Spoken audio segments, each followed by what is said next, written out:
আসসালামু আলাইকুম। হ্যালো বন্ধুরা, তোমরা সবাই কেমন আছো? আল্লাহর রহমতে আমরাও সবাই ভালো আছি। আজকে আমরা এগ ম্যাগি এর অনেক সহজ পদ্ধতিতে দেখাবো বাড়িতে তৈরি করে। এই এগ ম্যাগি বাচ্চা বড় সব খেতে ভালোবাসে। এখানে আমরা গাজর কুচি, পেঁয়াজ কুচি, টমেটো কুচি, সিমলা মিরিচ, দুটো ম্যাগি, একটা ডিম, টমেটো সস নিয়ে নিলাম।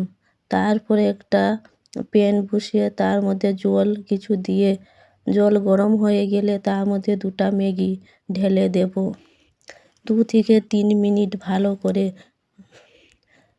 সিদ্ধ করে নেব। তা সিদ্ধ হয়ে গেছে। হ্যালো বন্ধুরা, দেখো আমি একটা প্যান বসিয়ে তার মধ্যে কিছু কুচিয়ে রাখা পেঁয়াজ দিয়ে দিলাম। দিয়ে তারপরে গাজর কুচি দিয়ে দিলাম। গাজর কুচি দিলাম। তারপর সিমলা মিরিচ দিয়ে দিলাম। দিয়ে ভালোভাবে নড়াচড়া করে একটু ভালোভাবে ভেজে নেব। হালকা ভাজা হয়ে গেলে এর মধ্যে একটা ডিম দিয়ে দিব। ডিম দিয়ে দেব। ডিম দিয়ে ওর মধ্যে একটু নুন দিয়ে দিলাম, একটু হলুদ গুঁড়ো দিয়ে দিলাম, একটু লঙ্কা গুঁড়ো দিলাম, দিয়ে ভালোভাবে মিক্স করে নেব। ভালোভাবে মিক্স করে ভাজা হয়ে গেলে তারপরে জিরে গুঁড়ো চামচ দিয়ে দিলাম। তারপর টমেটো কুচি দিয়ে ভালোভাবে মিশিয়ে তারপরে কিছু মটরশুঁটি একটু দিয়ে দিব। তার মধ্যে দিয়ে ভালোভাবে ভেজে নেব। হ্যালো বন্ধুরা, আমার ভিডিও যদি ভালো লাগে তোমরা প্লিজ সাবস্ক্রাইব করবে।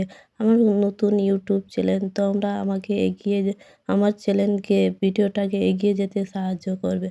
তারপরে এর মধ্যে ম্যাগি মশলা দিয়ে দিলাম, টমেটো সস দিয়ে দিলাম, দিয়ে ভালোভাবে নড়াচড়া করে তারপরে একটু সামান্য জল দিয়ে তারপর সিদ্ধ করে নেব।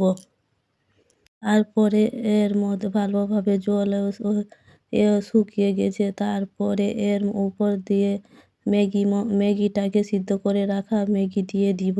দিয়ে ভালোভাবে নড়াচড়া করে ম্যাগিটাকে মিশিয়ে নেব। ভালোভাবে মেশানো হয়ে গেছে। তারপরে এর মধ্যে আমি আরেক প্যাকেট ম্যাগি মশলা ঢেলে দেব। দিয়ে ভালোভাবে নড়াচড়া করে মিশিয়ে দেব।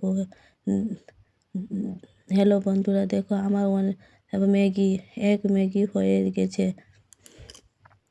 ভালোভাবে নড়াচড়া করে আমাকে আমার ভিডিও কমেন্ট, শেয়ার আর প্লিজ সাবস্ক্রাইব করে যাবে।